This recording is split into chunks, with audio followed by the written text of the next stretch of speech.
Halo,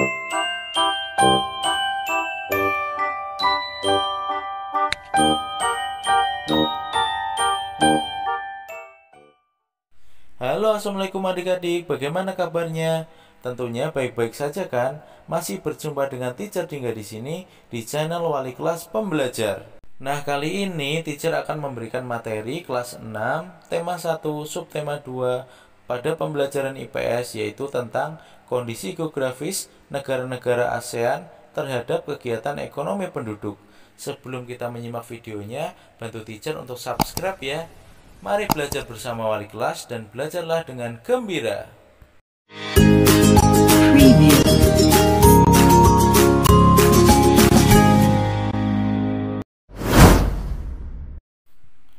Nah, adik-adik, perekonomian negara-negara ASEAN dipengaruhi oleh kondisi geografisnya.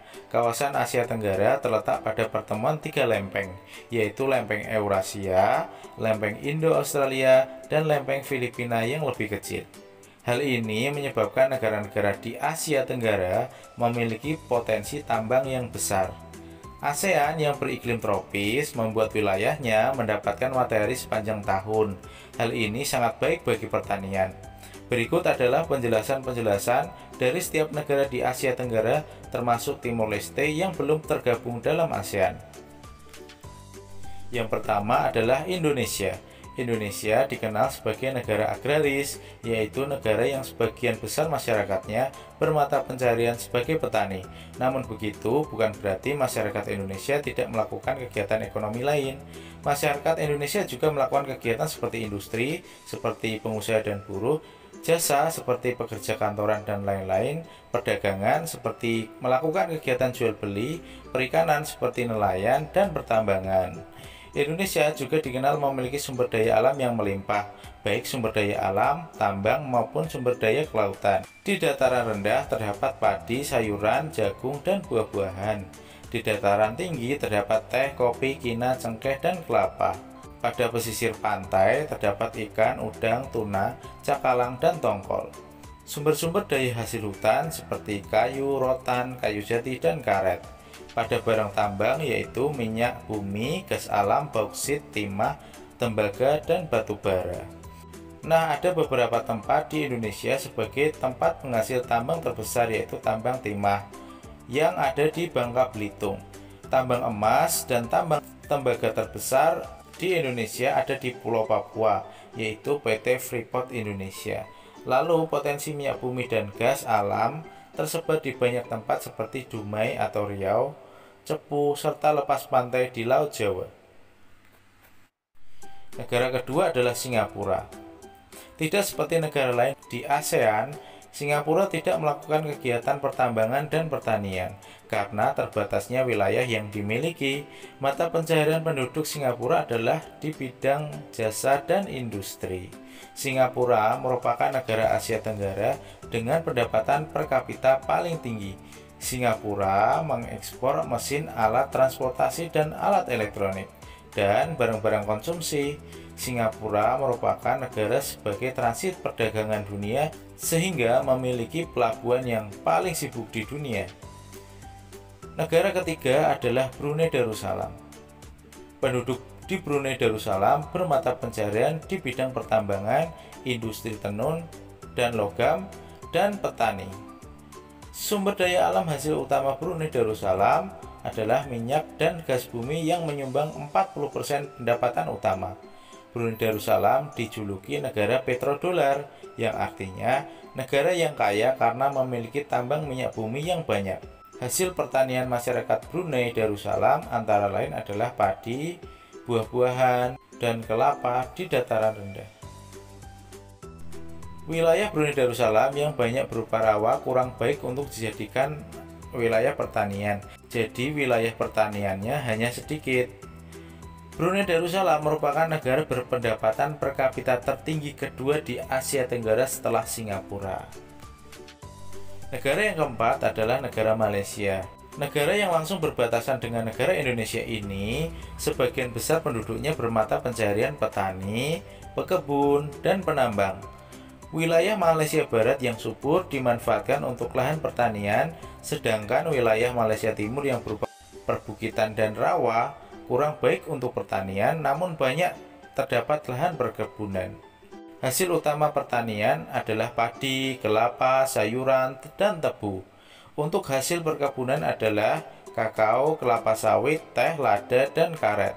Bahkan karet merupakan komoditas ekspor andalan Malaysia, atau Malaysia adalah negara penghasil karet terbesar di dunia.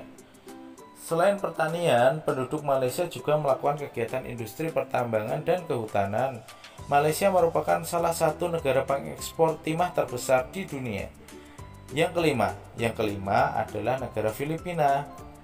Perekonomian Filipina ditunjang oleh sektor pertanian, pertambangan, dan industri.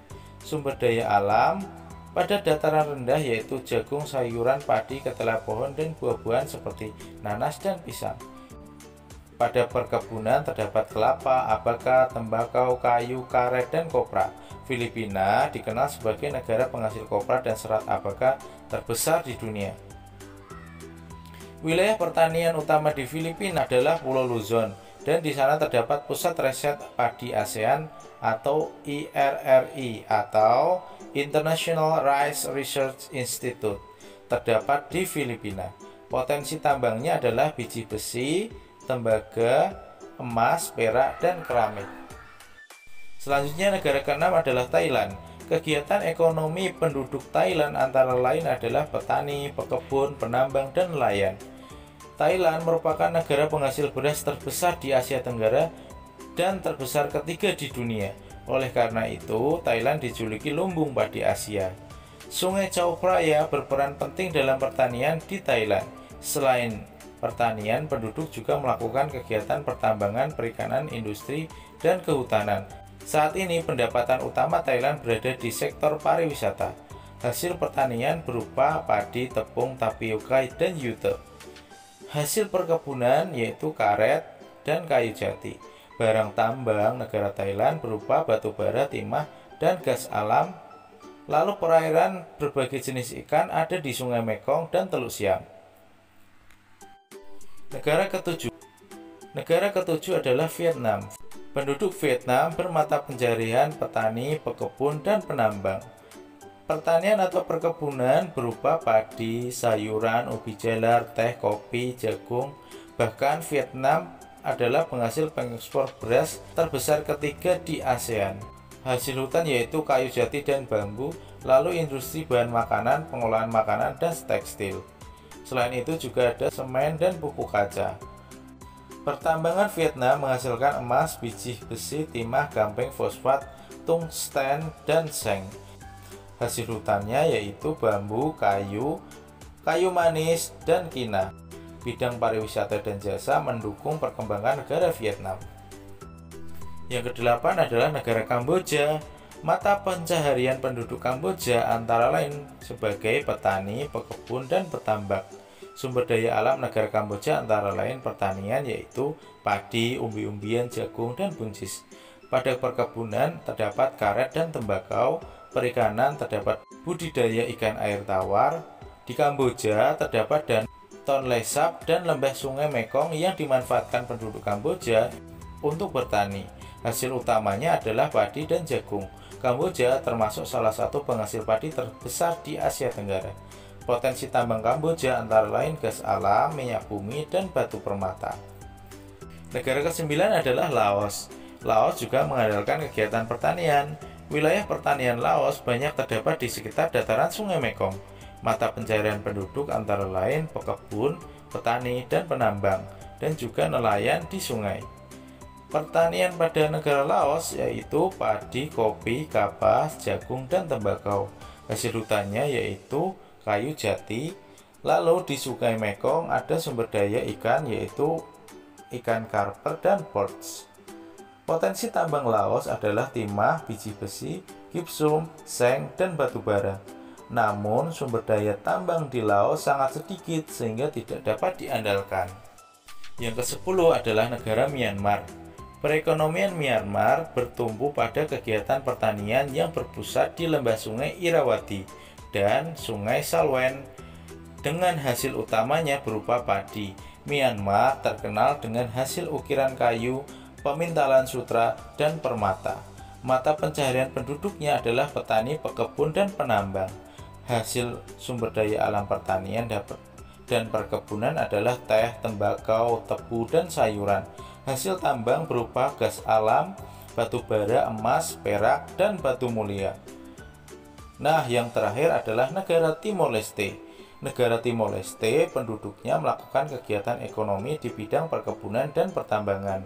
Wilayah Timor Leste yang belum menjadi anggota ASEAN ini kurang cocok digunakan untuk pertanian karena tanahnya kurang subur, dan wilayah Timor Leste berupa pegunungan yang lebih banyak mengandalkan di sektor perkebunan seperti kopi dan kentang. Potensi tambang negara Timor Leste yaitu berupa emas, perak, dan marmer. Nah, adik-adik, demikianlah penyampaian materi dari teacher tentang pengaruh kondisi geografis negara-negara ASEAN terhadap kegiatan ekonomi penduduknya. Teacher harapkan kalian tetap jaga kesehatan, tetap semangat, be smart, dan menjadi hebat. Wassalamualaikum warahmatullahi wabarakatuh.